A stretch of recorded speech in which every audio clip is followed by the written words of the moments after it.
حضرت علی کے اقوال: جو آدمی دوسرے لوگوں کے عیب کی تلاش میں رہتا ہے، اللہ تعالیٰ اس کے عیب ظاہر کر دیتا ہے۔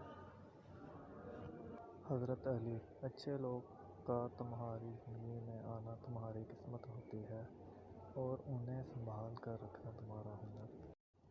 حضرت علی نے فرمایا، تم کسی کے ساتھ بھلائی کرو، تمہیں اس کا بدلہ برائی کی صورت میں ملے تو سمجھ لو کہ تمہاری نیکی قبول ہو گئی۔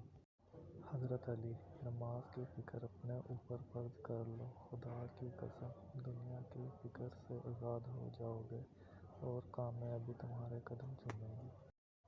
حضرت امام علی: کسی انسان کو دکھ دینا اتنا آسان ہے جتنا سمندر میں پتھر پھینکنا، مگر یہ کوئی نہیں جانتا کہ وہ پتھر کتنی گہرائی میں گیا ہے۔